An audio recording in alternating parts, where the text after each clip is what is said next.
Welcome back to another episode of the Inside the Distance podcast. I'm your host, GK, the fight analyst, and this here is my man, Aaron the dog. What's up, man? How's it going? It's going well. Had an up and down last week. Thanks, Josh Parisian. Oh, yeah. But nailed that Gina Mazzani inside the distance pick, which Gina herself liked on Twitter. I know, we saw that. That was nice. I like it. Hopefully she didn't listen too closely to what I was saying. As I was saying, it made me sick to have to make that bet, but whatever. Hopefully she just read the headline. How you doing? Oh, man, I'm doing great. Another Thursday, another week of fights. Like I said, coming down off not a great card overall. Luckily, we had just lost about a little under 2 units of the night. Our biggest bet on Josh Parisian obviously did not pan out. Very upset there. I was very underwhelmed. He gassed out quite early in his fight. It is what it is. Octagon jitters, whatever the case may be. I know he'll be better in the next fight, but I just thought he was a sure thing. I thought he was an all-around better fighter, and he showed that in the first 3 minutes. He looked great, and I think the cardio dunk got to him. The jitters got to him. I think that's what happened. I'm going to hold it to that. Yeah. Well, credit where credit's due. Parker Porter. He put it on. Looked like he was ready to go out of there. He kind of withstood the first initial 3 minutes, which a lot of lesser fighters would have been out of there with. So, props to him. It was a misread. They happen. Yeah. There's no such thing as a sure thing in MMA. But that's true. It's a interesting card. Had some last minute changes, as every card that ever existed during COVID had. Just like last week, and we were the last podcast on air to break it down. We're the only podcast to cover that fight. We've been able to say that about several fights as well. So, good luck to you as well, Ryan. Thanks for joining us. Thank you, sir. Hopefully we have some, lock picks for you here. But, yeah, I'm excited. Good main event here. Overall, And we have one of our very favorite people on this card. We'll get into that in a few minutes. But, yeah, I think it's a great card, top to bottom. I think it's action-packed. I don't expect a lot of decisions here, at all. I think majority of them, except for maybe 2 or 3, it looks like they're going they're going to be ending inside the distance. So it's going to be action-packed from top to bottom, 1 through 11. It's going to be a lot of fun. So let's get right down to the breakdown. All right. First up in the prelims, we have a fight between Jean Vellante and Jake Collier. If you could see behind me, we have the odds at Vellante as a -205 favorite, and the comeback on Collier is a +165 underdog. Who do you got? Well, when you can find Jake Collier for +165 in 2020, you really got to wonder who he's fighting. He's fighting heavyweight John Vellante, however. This fight, I hope this fight is fun. I hope this fight is short. This one may be one of the only fights going to decision on the card. I know we were talking back and forth before this, but I'm sorry, man. I really could see this going to decision. I also could see it ending in 30 seconds with one of these guys deciding their knees can't hold them up. But the thing is, we don't know what kind of shape they're in. We're just speculating they're the same exact fighter as they were. Correct. We saw a very large, out of shape man in Parker Porter come into this fight in so much better shape. Yeah, absolutely. He looks slim, super slim. Yeah. And Jake Collier and Vellante are not just once or twice in the UFC competitors. They are multiple time competitors. Jake Collier rolled off the couch. He definitely did. And he faced a guy in Tom Aspinall who's not finished 1, 2, 3. He's finished 4 or 5 guys in 40 seconds. So this was another example of that. I do think that Collier comes into this fight better. I'd like to see the weigh-ins because maybe this is one where I look to take Collier. If he comes in at the 240 range, if he comes in 235, I'm taking a shot at Collier. Bro, he would have to chop off a leg to begin him coming in at 235. I mean, that you're talking about a man cutting, I don't know how much weight, but a lot of weight. How many months ago was the Tom Aspinall fight? Had to been 3, 4 tops. But you're So, talking about he was over 265 come fight times. He had a cut weight to make 265. So that leads me to believe that he would have to cut 40 plus pounds in 3 to 4 months. That's brutal. dude, you see in MMA though these large weight. So I do agree. I'm just saying if even I agree with you. If he gets to slim, if he gets to like regular okay sized, yeah, I go with you. I'm saying big, and I do think that if he comes in at a weight where he isn't having to cut to the 265 limit, I do think at that point the odds will probably shift to this being closer or stay at about this. At this point, I don't really know. I'm gonna take Vellante for a decision, but I do think that if Collier looks a little better, I do think that there's an avenue here, but I can't bet on it or pick it. I'm gonna take Vellante. I'm gonna take a decision. Yeah, I'm not betting on either one of these two. It's just not gonna happen. But where I'm leaning my money on is to take the over 1.5 rounds at minus 165. I think that's great value, especially on two slow heavyweights. Neither one of these guys have had a finish in 5 years, I believe, since 2015. The only wins that they've had are via decision, and majority of these guys haven't gotten finished other than Jay Collier's last fight against Tom Aspinall. He hasn't been finished in under 1.5 rounds for years before that. So I think we're pretty solid in an over 1.5 rounds at minus 165 here. I think that's still great value. I even like the fight goes to a decision at plus 140. If these guys, this is like we're talking about, I think it's a fight to look at the weigh and see what kind of shape they're in. If they both look kind of much better than they were last time on the scales, I think a decision prop at plus 140 is not that bad. It's still good value. And I think it's a fight that either one could win.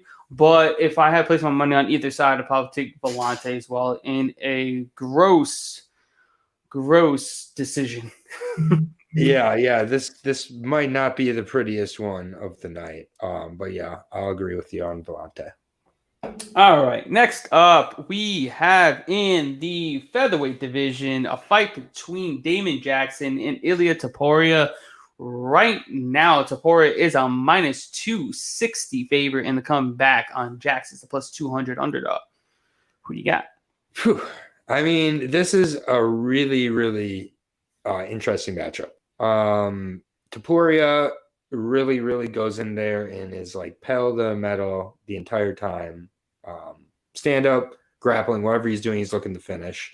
And he does seem to carry the finishing power throughout the fight. He's got some second round, third round, a lot of first round, however. And Damon Jackson came in on short notice against Bektic. Props to him. Bektic was one of my most popular or confident picks of the night. And I ended up, investing pretty heavily on Bektic, and Bektic did. Well, you took Bektic. Ooh. Yeah, I did. And yeah, then obviously Jackson got that submission.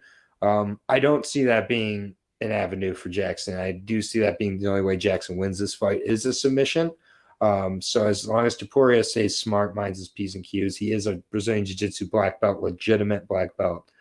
Very good. 23 is getting better and better. I do think inside the distance is a good bet as well. And I do think it's tough. He could get a KO. It's where I would lean here is the KO. I do think maybe he looks to avoid the one route where Jackson really does have somewhat of a chance. So I'll take a TKO finish for Topuria, and I'll take it in round 1.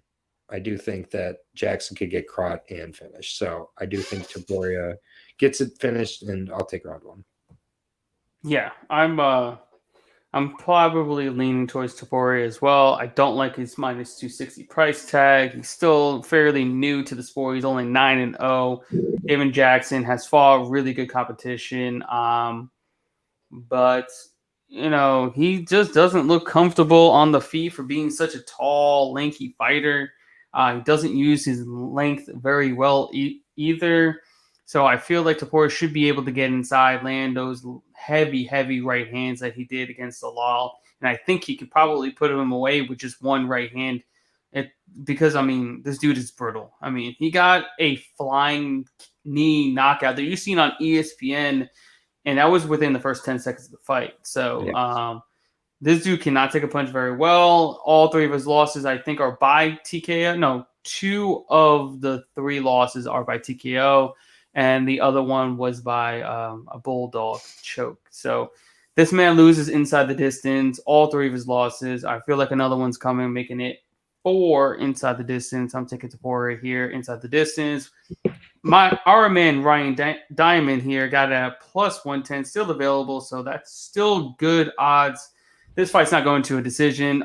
Between the 2 of them, and what we're talking about 18-3-1, 22, 9, 30. Okay, and 31 combined fights between these 2 fighters. We have 2 decisions. That's it. 2 decisions in 32 fights. Damon Jackson has been to a decision once in 22 fights. And Topuria has been to a decision once in 9 fights. This fight's not going to a decision. We're going to get a finish here. And I think it's going to be Topuria. He's going to be the aggressor. He's going to land the heavy shots. And he's going to get the finish.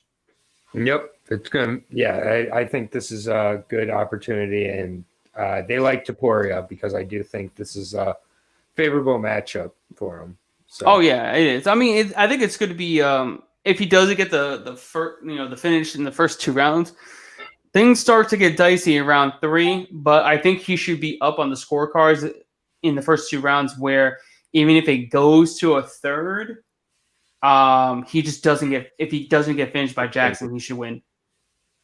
Yeah. Yeah, and so Richard's asking about the size differences before we move on. Jackson's significantly taller, going to have the reach advantage. I just think that he often, while striking, backs up to the fence. He does all the time.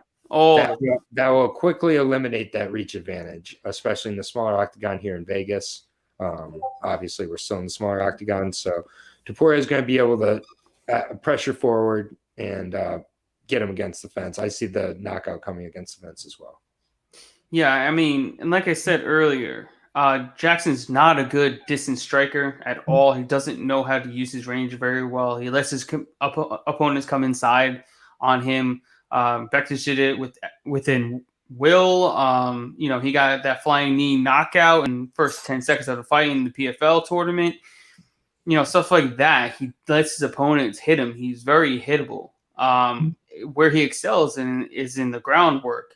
And, but Topuria is a Brazilian Jiu-Jitsu black belt. He's very versed in that area, and he definitely has much more power than Jackson has. So I think he lands it on his chin and he's coming forward and puts him away. Mm-hmm. All right, next up in the flyweight division, we have a fight between our man Jimmy the Brick Flick finally making his UFC debut against Cody Durden. Right now, our boy Jimmy Flick is a minus 205, and the comeback on Durden is a plus 165 underdog. What do you got? It cannot be much of a question here for me. I got Jimmy Flick. I got the actual flyweight, the guy who's made this 125, 126 multiple times, who is not looking for a steak right now, who's not dealing with going to UFC Performance Institute beforehand to get tested to make sure it's even safe for him to get to the weight. Jimmy Flick is just not the guy who you find out if you're a flyweight or not against, in my opinion. Absolutely not. I think this is a really tough matchup for Durden. I get that he had a very good first round against Chris Gutierrez. However, he landed 2 takedowns in that fight. He didn't land these multitude of takedowns. So I do not think he's going to look to wrestle in this fight. I think he will, because his fight IQ is not Yeah. not up to par. You know what I mean? If he does, I think that the scrambles are going to go Jimmy's way. Oh And yeah, he absolutely, will absolutely. absolutely. I do think it'll finish. I do think he's getting submission number 14 in this fight. It's just a matter of when. Or So, how, or how. or how. But I think that he's going to take this guy into deep, deep water, and a guy who's going to have some cardio issues coming into this fight.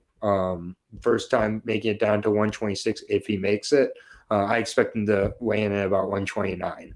So if he does make the weight, that's even better for Jimmy because that means that he killed himself to get down to it, in my opinion. Regardless, I do think their skill sets are interesting together. Durden does have some legit power at 135, and Flick has been stopped in 4 of his 5 losses by KO. So they're at 135. I understand. He is 5-1 at 125. This is his division. I am not seeing that happening. I'm just saying that is the way he loses this fight. True. Agree. So Flick will have, I believe, a 1 or 2 inch reach advantage. He's very comfortable throwing those calf kicks. And Durden may look to take him down. I do think Flick can reverse position if he gets taken down. I do not think Durden's able to reverse position once Flick gets on top of him. So I got Jimmy in this, and I got him inside the distance. Yep. Jimmy, if you guys were following me on Instagram, which you should be, or following the Fight Bananas, Instagram account, you would have already seen that I'm on Jimmy the Brick Flick here. I think this is a very, very bad stylistic matchup for Cody Durden. Where he excels is in his grappling. He loves to go in there and wrestle heavy, be on top, and just ground and pound. Because he doesn't have to use a ton of energy. He doesn't have to go crazy on the feet. So that's his bread and butter. That's his background, is his wrestling. Well, guess what? Jimmy Flick is that much better than what you are in your own department. Yes, he out-wrestled Nate Smith, who was a junior Olympic wrestler. Very high-level wrestling. Much better than Cody Durden will ever be. Out-wrestled him, and then eventually got the submission. It was super impressive. Like we were saying, where he's 5-1 at flyweight. Majority of his losses are at 135 and even 145. This guy is just in there to fight, and he's a veteran of the sport. He's got more fights against much higher level of competition than Durden here as well. He already has cardio issues at 135. We don't even know how his cardio is going to be at 125. He's only made 125 once in his entire career, and he lost the fight. And that was way back, I think, in 2017, I think. It was the only time he made flyweight, and he got finished in that fight, and he lost. So I'm on Jimmy Flick here, and I see a submission when they go into scrambles. But even if Durden doesn't come in to wrestle heavy, I think Flick is gonna engage in the wrestling and take him down anyways. Yeah, I agree. And I do see that there's the questions about all of the. No, Richard, I'm not biased here. I'm talking straight down the line. I mean, skill for skill, who has Durden knocked out? Just a bunch of guys in the regional scene. Mm-hmm. He's never touched. He hasn't touched. Chris Gutierrez. He hasn't roughed him up in that fight. Didn't knock him down. Yes, he looked good in the first round. Controlled him, but he blew his wad, and then he got absolutely picked apart by Gutierrez. Now he's got Jimmy Flick. Flick's striking is underrated here. He's not. He can take a punch. He did go 3 rounds, and he got finished in the third to Gutierrez. But I mean, Flick can still take a punch, and he looked good against Nate Smith in the stand-up. He uses a ton of leg kicks, and he knows how to not get hit. He has 67% of striking defense in that fight against Nate Smith when they were striking on the feet. But yeah, I mean, there's not going to be a ton of striking exchanges because Flick is so good at closing the distance, especially against a guy that's not really that tall. And he's able to get in around his waist and just get into the grappling and the motion of that. And he's just going to take away from a whole ton of space and striking. And Flick's grappling style, I mean, is absolutely exhausting too. So on a guy who already has gas issues, they are going to be exploited here. So, within the first round, like if he yeah, gets out of and the we're first not. round, he's gonna be tired. He's gonna be tired from grappling. And this is not a humble brag or anything. We've had plenty of fantastic fighters on here that we've been able to be very rational about when it comes to picking. So, this is not a pick because we like Jimmy. This is a pick because Jimmy is the superior fighter. Yeah, I mean, and the line is where it should be, minus 205. I got it minus 165. Yeah, which was yesterday. Unfortunately, it got shot up all the way to minus 205 right now. But like I'm saying, he's got a boatload of experience. It's a super high level of competition. I mean, it's not like he's coming in there as a UFC debuter, not fighting high level competition. He really fought some high level, and he beat Greg Fisher, who's a top flyweight prospect, big dude, good grappler. He finished him. He took the LFA title. Then he goes against Nate Smith in the Contender Series. Didn't even think he needed. I don't even think he needed to be on the Contender Series. He went in there, dominated against a really good competitor in Nate Smith, a very good grappler in Nate Smith. Finished him, and now he's here. Yeah. The dude had a super long and hard road to get here, and it's more than well deserved. Yeah, he's absolutely focused, and he's going to get the finish for sure, Richard. Yeah, I think he gets the finish as well, and I think by submission it's plus 125. Yeah, that's what you're taking. That's what I'm taking at least. Yeah. I mean, I think you kind of have to. 13 of 14 wins are subs, right? 13, I believe. Yeah, 13 of his 14 wins. He only has one decision. It was his very first fight in his entire pro career. Yeah, and since that knockout against Ray Rodriguez, he goes in there and initiates the grappling and makes you work immediately. Yeah, and I love that. He's not wasting any time. He's extremely focused, and having this much time to prepare for his next fight, I mean, he was ready to get back in there very quickly. So he's going to be ready. I'm excited about it. Looking forward to it. All right. Next up in the lightweight division, we have a fight between Matt Wyman and Jordan Levitt. Right now, Levitt is a massive minus 400 favorite, and the comeback on Wyman is a plus 300 underdog. Who do you got? Whew. No way. You like the picture? Yeah. The Monkey God, is that his nickname? I believe. No. Wait, isn't the Monkey God? I'm pretty sure it's a monkey something. Monkey King Monkey. He hangs out with Roxanne Modafferi. Yeah, he does. Love it. And like, he's at Syndicate MMA. Yeah, the Monkey King. The Monkey King. Like that would be someone who hangs out with Roxanne. And then Matt Wyman. Oh my God, what is he doing here still? This is a fight where there's just not a lot of bets I really like to make in. I do know that Levitt likes to twerk after he wins, so that's a little bit of information that maybe you want to root for Wyman. Just a little bit. Like we don't have to see it. Yeah, no one wants to see that at all. Matt Wyman, his nickname's still Handsome Matt Wyman. Not as handsome as he used to be. His fight game definitely not handsome, but he wasn't put away by Joseph Selecki. He went to a decision with him. Or Pena. Yeah, he was put away by Pena, but by strikes, I believe, right? I think you're right. Yeah.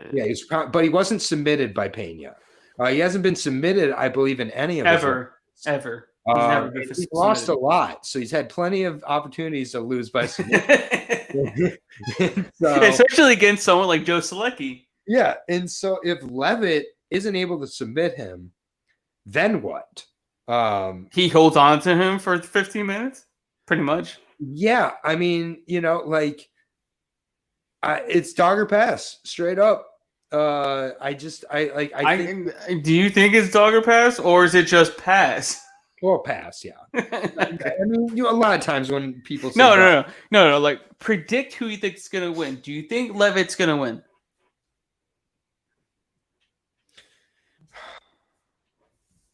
Sure. Yeah, but like if you think he's gonna win, you don't have to tell him that you don't have to tell people to bet on him. I think if you predict he's gonna win, he's gonna win. I think Levitt's gonna win a decision. Yeah, I can see that as well. I can see him just taking him down and holding him there and just, gaining position after position and position, going for sub attempts after sub attempts, and grinding it out for a plus 195 decision. But if I'm gonna tell you to bet it, absolutely not. Yeah. Don't bet on this fight. Absolutely. What is Levitt by decision? Plus 195. I mean, no, I'm not betting it, but that's a nice price. I wouldn't take him by submission. I think submission was almost to even odds now. If I'm not mistaken. Let me see. By submission. Plus 145. Yeah, it's not good enough for me to take him. Yeah. And look, by decision dropped all the way to plus 150. Earlier in the week, it's plus 195 now. Yeah, I mean, So now you're at a point where you're plus 150 either way. It's not worth it. Yeah, it's not. Absolutely pass on this fight, guys. Don't. It's just one of the fights where literally he's 7-0. He could lose to a guy that's like 45 years old and it's fought forever. Could it happen? Yeah, but I'm not going to bet on either one of these. Yeah. All right. I agree. Yeah, I don't want her. What up, Shannon? What up? All right. Hello, everybody. What's up? Richard, we got your Hail Mary parlay towards the end of the podcast. Like always, a greasy parlay. Our man Aaron the dog cooks it up for us. All right. Yes, sir. Next up in the bantamweight division, we have a fight between the Luis Smolka and Jose Quinones. Right now, Quinones is a plus 100 underdog to come back on. Smolka is a minus 130 favorite. Who do you got? Oh, boy. Luis Smolka, Jose Alberto Quinones. I think this is going to be a good fight, man. It's going to be a good fight. Yeah, they're supposed to fight a couple weeks ago, so is the UFC. Then so the UFC. Yeah, and then then Smolka was unfit to compete. He had a bad weight cut or something, I guess. The former flyweight had a bad weight cut at bantamweight. Right. But I mean, he must be able to compete now, so I've got to assume he's healthy going in there. I think he is got the higher rate of finishing between the two of them, but then again, Quinones only has 12 fights, so 8 wins. I don't really know what to expect from this fight. I don't think that Quinones gets a finish if he wins. I think Quinones gets a decision. I think Smolka gets a finish. That's about as much as I can go into it as far as I can see. Like, I can't really get a real read. Finish.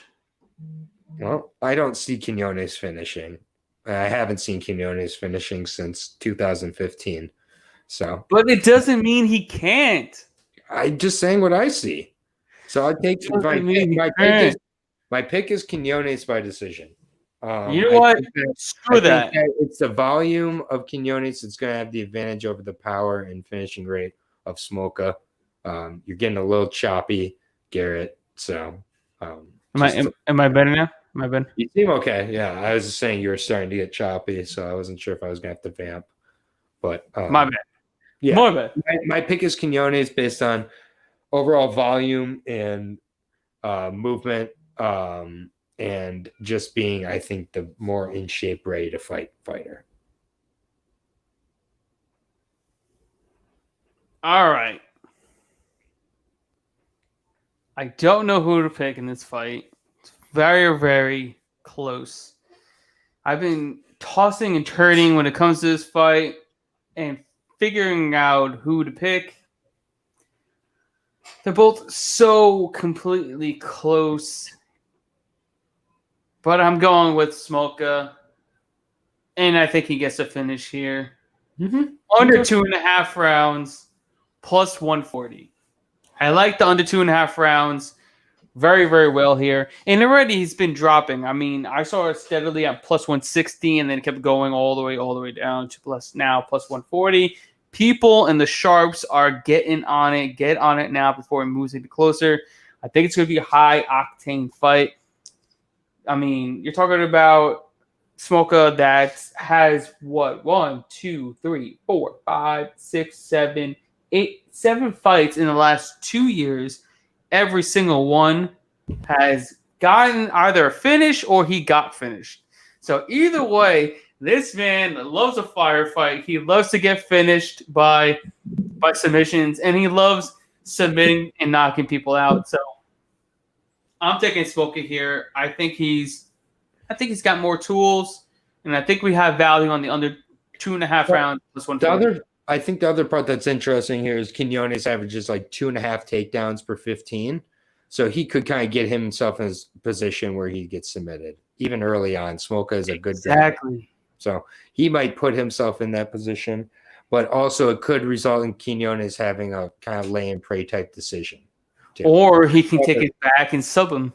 Yes, of course. Yes, you're going to look for the – yeah, I am aware there's ways to finish on the ground. There's exactly. He's not going to stand there and try to hold him there. He's not a wrestler.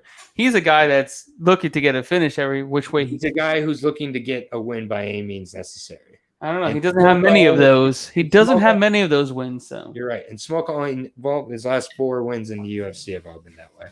But anyways, I'm not as excited about this fight as you are. So I don't know, man. I'm excited. I think it's going to be action. I mean, when it comes to Smoka, there's always action between him. Whether he wins or loses, there's action.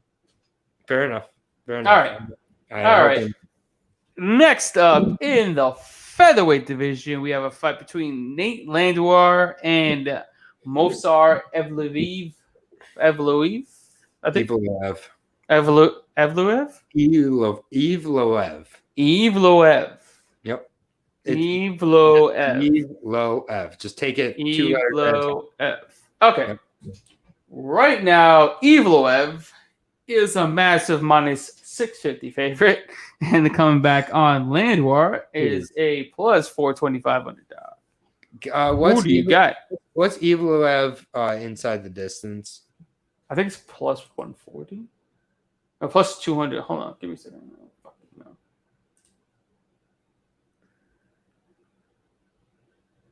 Plus 195. Yeah. So, I mean, that's the only play I'm kind of thinking about here with Evloev. I am very, very confident. These guys are both former M1 champions. Evloev at bantamweight, Landwehr at 145. However, I think Evloev is going to come into this fight the bigger guy. He's got the longer reach, definitely the wider skill set. I was really impressed with Evloev against Grundy. I really was pretty heavy on Grundy. I will admit that, and that choke early on got me very excited. But after that, Evloev really took over. Everything is top notch with his game. He's really a high level MMA product. This price is out of control at minus 650, so it's not even parlayable. Just because if Nate Landwehr is to win this fight, he'll turn it into a dog fight and make it absolutely just kind of messy and, but I don't see that happening. I think Evloev is really going to control where this fight takes place, and he's going to get the better of Nate wherever it does take place. I think that Evloev gets his first finish in the UFC. So I'm going to take Evloev. I'm going to take him to get a finish. I'm going to say it is by submission. I do think Evloev wins. I think he wins by decision, though, at minus 135. He's definitely not the bigger fighter. He's 2 inches shorter, and they both have a 72-inch reach. So there's not much of a size advantage for Evloev. I don't think he's going to get the sub here. The only time he's been sub was against Mark Shiriko, who I think is a more high-level jiu-jitsu fighter than Evloev. I know Evloev is definitely a better takedown artist, a better control fighter, but I don't think he's going to get subbed here. And that was the first and only submission loss for Landwehr, and that was back in 2015. So I'm playing it safe here. I'm taking Evloev to win via decision at minus 135. Because, I mean, I think Landor is tough enough to not get subbed. His only other loss inside the distance was that crazy knee from the clinch by Herbert Burns. So I'd be more worried if Burns was able to take him down and sub him. But the way that Landor was able to defend takedowns against Elkins. I mean, I know Elkins isn't Evloev, but I mean it shows that he has some type of takedown defense, and I think he should be able to at least fend off the subs. But I think the work rate eventually will get to Evloev. I mean to Landor here, and eventually just tire him out, and he'll be able to just lay on him and just control him for a good portion of the fight. Mm-hmm. Yeah, I do think that it takes place the majority on the ground. I just think he's able to advance to get a rear naked choke at some point. I mean, it's definitely possible. Like I said, he's been finished by Mark Chirico, but I think Mark Chirico is just a little bit higher level when it comes to, submitting people. But, Evloev definitely is the way better grappler all around.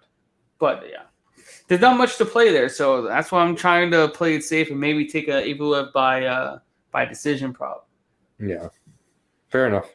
All right, next up, we have a fight in the light heavyweight division between Roman Dolidze and John Allen. Right now, Dolidze is a minus 200 favorite, and to come back on Allen's a plus 160 underdog.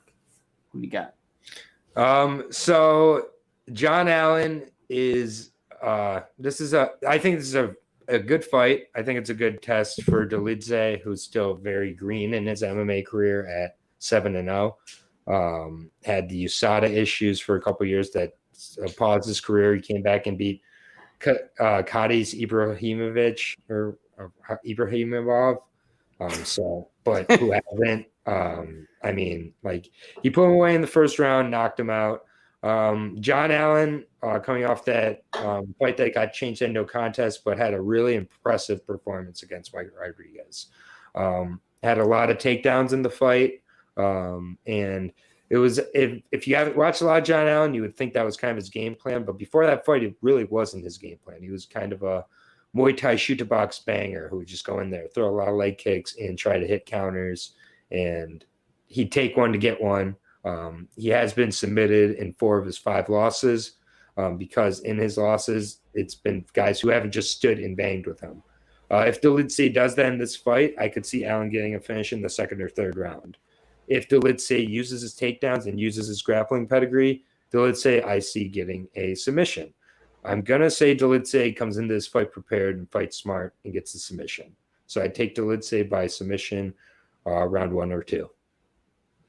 I'm going the same exact route. Dolidze via submission. I was eyeing that the moment I saw it, the moment it dropped. It was plus 400, now it's plus 500. Like I said, I know people are talking about his grappling accolades. They're good, and I read some stuff on Twitter. They're good in a sense, but maybe all of us are kind of overlooking the grand scope of the tournament and the people that were actually in it. Maybe we're just overlooking that and we're just looking, oh, he won the ADCC trials, but it wasn't really as big as it really actually was. So, but I still think he has the grappling chops to get this to the ground and get the submission over John Allen. I still think he's the better grappler, the better submission artist. His background is Brazilian Jiu-Jitsu, so he's definitely going to be better there. And, at plus 500 via submission, it's worth the shot. Yeah, I really like that again. But I think Allen, Allen, 2nd and 3rd round, a little sprinkle, particularly on the KO, I don't think is a bad move either, because if this does turn into a kind of a stand-up war, those shots by Dolidze in the 2nd and 3rd round are going to be very slow and looping. Oh, absolutely. Yeah, So, All of his wins, except for one, I think, are in the first round. And he still did have the USADA issues where he became a snitch, so he got a shorter sentence. But I've got to imagine USADA keeps an extra eye on Delici at this point. So there is always that to keep a track on as well. Allen also got popped. So this is the battle of USADA, boys. All right. So next up in the lightweight division, we have a fight between Gabriel Benitez and Justin James. Right now, Benitez is a minus 225 favorite, and the comeback on James is a plus 175 underdog. Who do you got? This is a good fight. So a banger. Yeah, it's a banger for sure. I think that if it is a banger, that goes to Benitez's advantage. Benitez has amazing kicks. You're going to hear that every single time he fights. You're going to hear all of it mentioned, all of the above. He did have that injury coming off his last fight where he split his shin open, so we don't know how that will be. So that's something to keep an eye on. But James showed in his last fight he had a lot of trouble with kicks from Gavin Tucker. He had a lot of trouble with his gas tank. I think James, if he wants to win this fight, needs to make this a wrestling grinding affair. Or catch him very early with his power. But I do think that Benitez is going to have the advantages here with regards to movement, with regards to just overall game or cardio, and just like a better game plan and better IQ. So I'll take I'll take Gabriel Benitez. I was going to say Benitez. Oh, it's close. And I'll take Gabriel Benitez. I'll take him to get a decision. Yeah, I'm leaning the same as well. James is tough. He's one tough dude. And the way he put it on Frank Camacho was very impressive. Next time out, he dropped Gavin Tucker in the first round. But Gavin Tucker was able to, get his wits back to him and just put it on him after that, and James just gassed. But that was the first time he really went down to 145. He is a normal 155er to 170 pounds. So I think it'd be fine gas tank wise. I think it's going to be an absolute war between these two. And I wouldn't be so sure throwing money as a minus 225 here on Benitez. Do I think he wins? Probably, because I think he's a more technical striker of the two. But it's going to be a lot closer than that. It's going to be a sweat. James is still good. He throws the hammer. He can mix in wrestling. He's a very good fighter. And at a plus 175 odds, I wouldn't be shying away. If it gets close to plus 200, maybe I might take a shot. But right now, it's definitely a fight that I'm not going to look to place my money on either side. But I do think Gabriel Benitez ekes out a close decision in the striking battle. Okay. Yeah, fair enough. I agree. I think we're on the same page here. It's just I have seen Benitez get taken down repeatedly. He does get up, but he gets taken down, and as the fight goes on, gets taken down a little bit easier. So if James really does rely heavily on the grappling and the wrestling, if he can keep up that pace, it's a real path he can use to win this fight. Yeah, I mean, and also Benitez takes a lot of punishment in his fights. Yes. Like, a lot of punishment. And he's not a normal lightweight either. He's a featherweight turned lightweight. So his natural weight class is really at 145.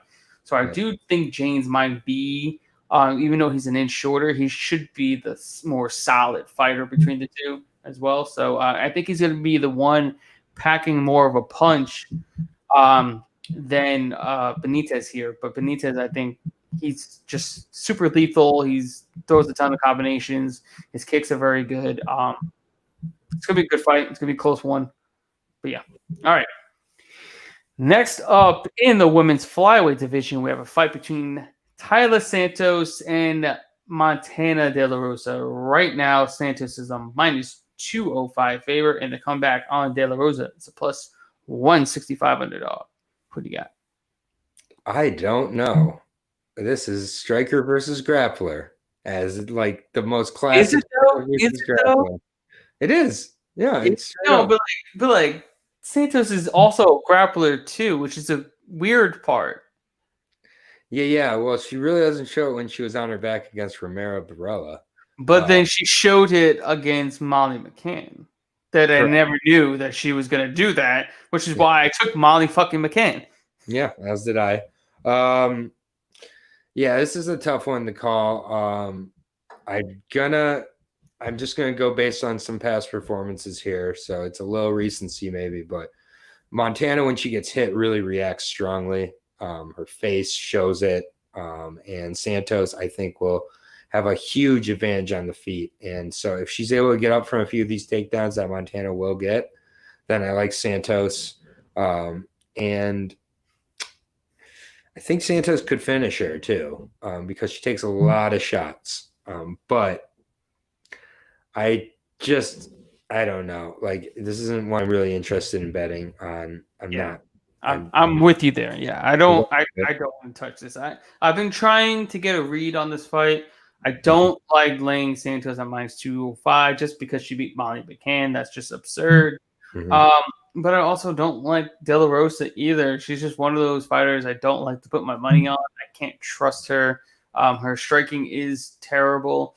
She's good in one facet of MMA, and that's her grappling, but she needs a massive grappling advantage to actually beat her opponents. Like, the opponents she's beating are girls that are grappling inept, that don't know how to grapple. So, yeah, I can't take either side here, and I am going to absolutely pass on this fight.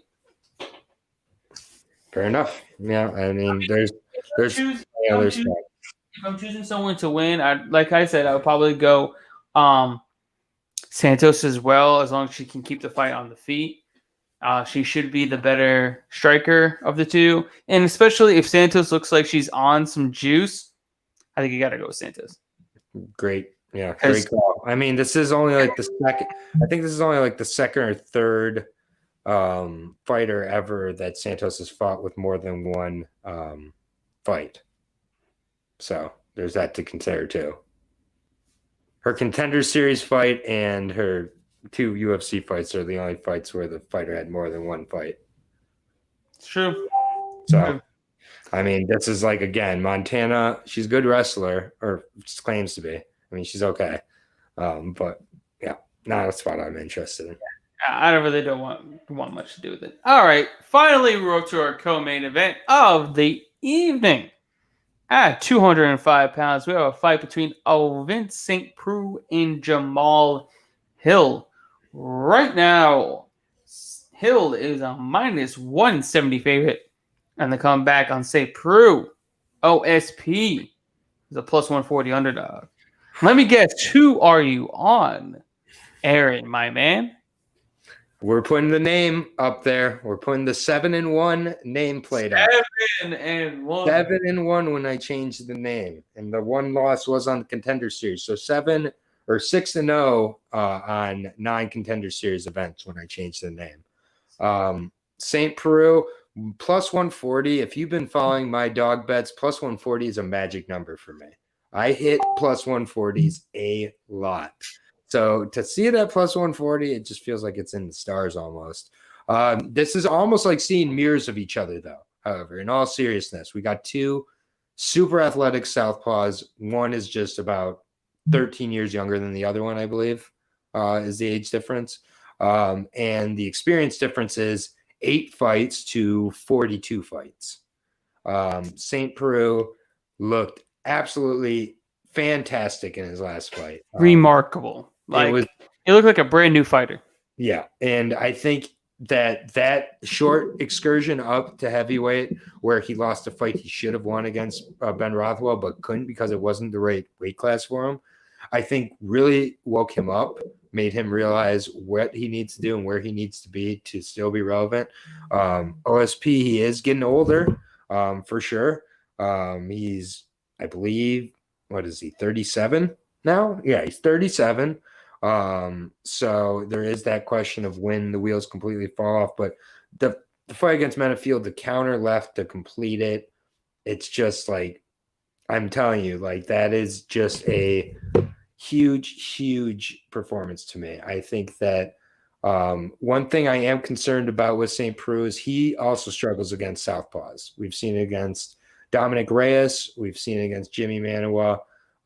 So there is the possibility there, but he hasn't been put away from strikes in 6+ years. So, and I just think that 42 fights to 8 fights, that experience really matters. And St. Preux is still in this. He's so tricky. I think he gets a submission win. At some point, he pulls it out. And yeah, just yeah. And then I just really think this is a good fight, though. I'm not saying that if Hill wins, I'm shocked. I'm not saying if Hill puts him away, I'm shocked. I'm just saying, I'm just saying what my read is here, and that the experience and savvy is going to be too much here. And St. Preux is not done. I think Hill gets his first loss and learns a lot from it in the meantime. Man, I want to take OSP, but I just think he's at such a massive disadvantage on the feet. He's super slow. He's getting older. He really hasn't gotten hit in a while. It's gonna really come down to whether he really gets his fight to the ground. It really initiates the clinch. Mm-hmm. Because at range, I think Jamal Hill is gonna piece him up. He's gonna put a hurting on OSP, and I think if this stays on the feed, he's gonna be the first one to put away OSP in 5+ years. I just think he has that type of power. I think he's crafty, he's fast, he's long, he knows how to use it very well. And I just think he has what it takes to put OSP away, but comes down to keeping it on the feet, getting up, and with OSP on top of you, oh man, you're gonna feel it. That dude is heavy on top. He knows, and he's just gonna drive his shoulder into your throat and tap you out. And that's not even a normal choke that you ever see. So you don't even know what to do to defend it. That's why he's so good at it. There's no one at Murcielago who's replicating that graphic. Exactly. So, if he gets it down, it's a little hairy. It's a lot of hairy. It's a little bit of hairy. But I think Hill is good enough to keep it on the feet. Do you? Use his range. I do. I do. Well, say it with your chest then, son. I do. You're doing. I'm not telling people to bet it. I'm giving a prediction. Yeah, you can tell people to bet OSP. I'm giving a prediction as to who I think wins the fight. I'm not betting on either one of these two, but I'm betting. You keep saying buzzwords like crafty, and you're talking about Hill, not St. Preux. Child. Hey, man, I'm not betting on the fight. I'm allowed to give a prediction. What I'm here is to give a prediction, and if I'm betting on the fight, if there's a play on the fight, I don't have a play on the fight. I'm taking Hill to win as a prediction, but I'm not telling you to bet on it. I'm not betting on it. I'm not telling my clients to bet on it. I'm betting I put my name on the line here. St. Preux dog. Yep. Aaron the dog's name is on the line as Aaron the Von Preux dog. All right. That's right. All right, let's get down to the main event of the evening. To be honest, I think it's a much better main event than we had. No shot to Kevin Holland. I think Marvin Vettori is worthy of this shot. Yes. Very worthy of the shot. All right. In the main event, we have a fight between Jack Hermansson and Marvin Vettori. Right now, Vettori is on -140 favorite, and the comeback on Hermansson is a +110 underdog. What do you got? I like this fight a lot. I think that there's a lot of different ways this fight can go. I do think that I like the dog here, though. I like Hermansson. I think on the feet, it can be very competitive. That's where Vettori is going to want to keep it, obviously. and where Vettori has his best chance to win. But I do think Hermansson's like stand-up isn't as bad as some people have kind of pointed out for being. And he's another, to use the C word, crafty grappler. He doesn't have the best wrestling in the world. That's one holdup for sure. But when he gets it down, he can end it at any point. He's going to be throwing up things that I don't think are very comfortable for a lot of people in this division. He makes good grapplers look bad. Also, I think Hermansson, preparing for 5 rounds this entire time, preparing for a main event, has been in main events before. The stage isn't going to be too big for him. Vettori didn't blow the doors off me with Roberson. He really didn't. This is 8 steps up from Roberson. And yeah, so I do think that Hermansson can win this fight. I do think that he can finish it as well. I don't know if he does or not. I think I would just straight up take him at the plus 110 price and be happy with it. I'm gonna have to disagree with you, my man. I'm on the Italian Dream, Marvin Vettori. I'm upset that we did not get dog price here, but the odds makers are getting it right. Minus 140 here, still a good line. I really wanted dog price here. I don't know why they didn't give it to us, but unfortunately, it is what it is. We got to take it at minus 140. All right. So, Vettori, very, very good fighter. Very tough, very durable fighter. He's never been finished. Majority of his wins are by decision. He went 3 full hard rounds against Israel Adesanya. Had the most control time, most against Adesanya as well. Very impressive there. I know it was a split decision. He lost, yada, yada, yada. But came back. He's looked great. He's looked great in the grappling department, which is where he needs to be in this fight. And the good thing is, I know he's going up from a 3-round fight to a 5-round fight, but he's going in there with the same game plan, knowing to keep the fight off the mat and to strike. So he went in knowing that he's training to defend takedowns and keep the fight on the mat because he was going against Jacare Souza, who is a Brazilian Jiu-Jitsu black belt, who would be his 3rd Brazilian Jiu-Jitsu black belt that he's faced in his career. He went against Antonio Carlos Jr. and Cesar Ferreira, and he did not get finished against neither one of those 2 Brazilian Jiu-Jitsu black belts. And then he was going against Souza as a heavy favorite. Everybody knew he was going to go in there, dominate the striking, keep the fight off the mat, and knock it sub. That's literally the same recipe that he has to do here. Keep the fight off the mat, keep the fight standing, win in the stand-up.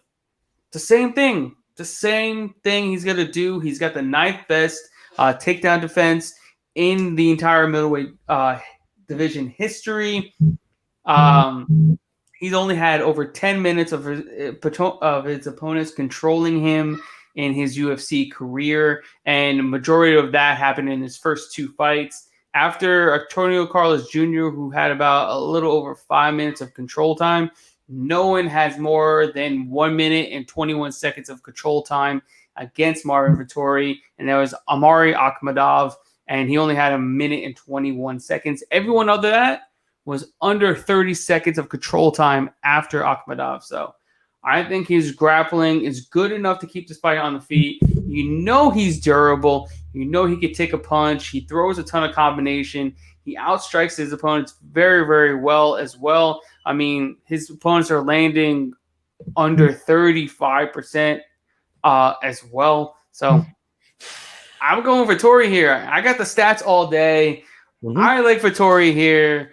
I think this is up and up. This is a great step up for him. I know it's a big step up from Robertson, but I think it's the right step up. This is a good fight for him.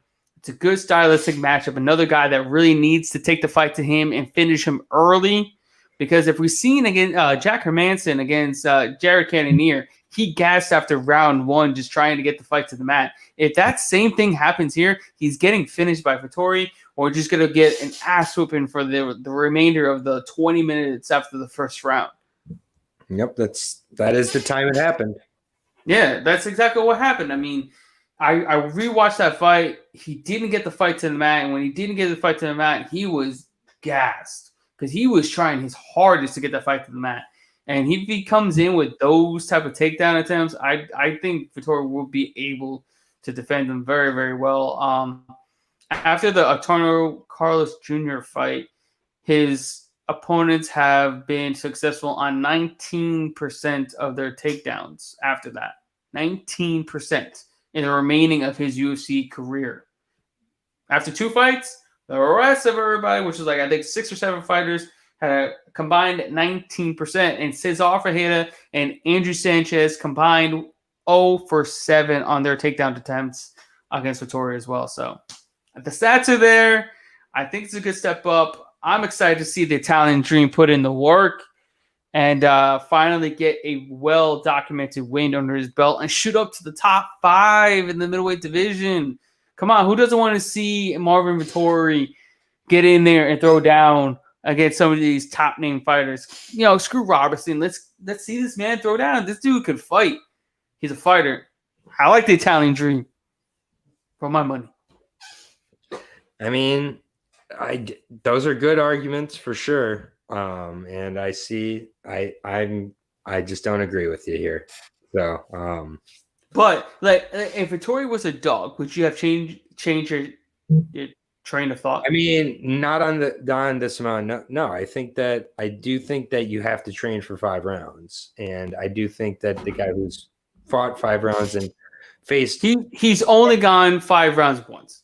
Yeah, and faced much better competition. That's fair, but he went 5 rounds once against Jacare Souza, who's an ancient man, and he was able to hold him down for 25 minutes. Souza, the guy who Vettori was preparing for, and now is preparing for a legitimate contender who's still in his prime. Yeah, but it's not like that Jacare Souza that Jack Hermanson had to lay on for 25 minutes and couldn't finish. Yeah, but he went 25 minutes. Vettori has not. But you're talking, okay, rack up the time. I guarantee you, I'll do the math afterwards, that Vettori has more cage time than Jack Hermanson does. I mean, that's fine. That's fine. I'm not arguing. It's not like Jack Hermanson is this guy that has this crazy good cardio that can go 25 minutes. No, I'm just saying he was preparing for 25 minutes at least. No, I get that, but I mean, it's not like Vettori has never looked tired going 15 minutes, like ever. He's never gassed out going 15 minutes. Has he lost fights? Yeah, I don't. Of course, he lost fights. Going 15 minutes even, so that's fine. What? I think Hermanson's finishing this anyways. Well, he has to finish it. I mean, like if you bet Hermanson, you might as well take the inside distance prop because he needs it. He's not going to go 25 minutes without either getting a finish or without losing a decision. I can't see him winning a decision over 25 minutes. I really don't. Yeah, we'll see. I think it's more like Hermanson needs to get it down within the first 2 or 1.5 rounds and get a submission, or that's all she wrote. Then it's literally Vettori's fight to lose rounds 3, 4, and 5. It's gonna be a good fight though. Very good fight. It's a very good fight. Like I'm very much more looking forward to this fight than the previous main event because I just think Hermanson was gonna wipe out Kevin Holland. To be honest. Yeah, I felt really good in that one as well, but I still feel good in this one, frankly. So we'll see. All right, it's gonna be a good one. But before we go, because since we're at the end of our show, you got to give away our greasy parlay of the week. Yep. All right, so greasy parlay, we try to get up to 4 figures. So I will go Tapura. Inside the distance. I have to do inside the distance because, again, Bovada doesn't allow me to pick the specific props. But, yeah, Ilya inside the distance. Hold on. Taporia inside the distance. Okay. Then Jimmy the Brick Flick inside the distance. Jimmy Flick inside the distance. Then we got Roman inside the distance. Roman. You're not going to get 4 figures on this one unless you get a little juicy one of that. Oh, there's here. Yeah. I mean, honestly, it's either Roman inside the distance or or Benitez. Benitez decision. So that I'm trying to decide between the two of those. But and then, yeah. So with Benitez, Well, what is yeah, that you get 4. Okay, so Taporio wins inside the distance at plus 100. Flick Yep. wins inside the distance at minus 104. Delitzi wins inside the distance at minus 110.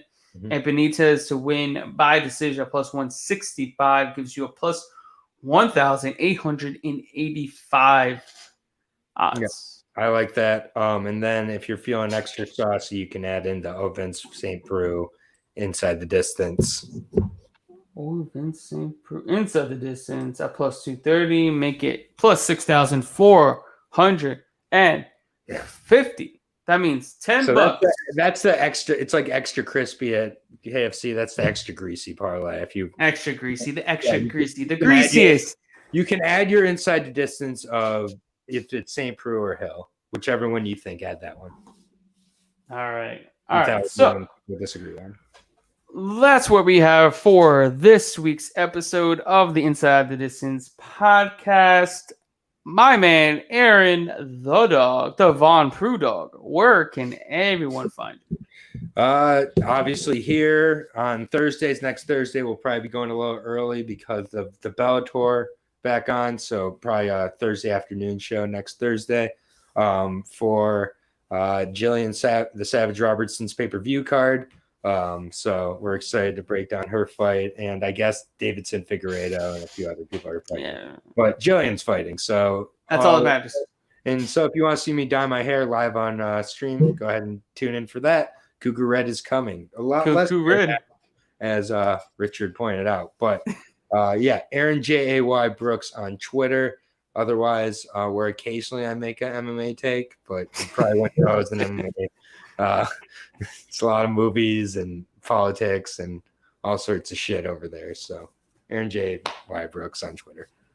All right, guys. Before we go, I need to shout out our sponsors. Head over to manscaped.com and get the best male grooming products on the market to keep that junk feeling and smelling great.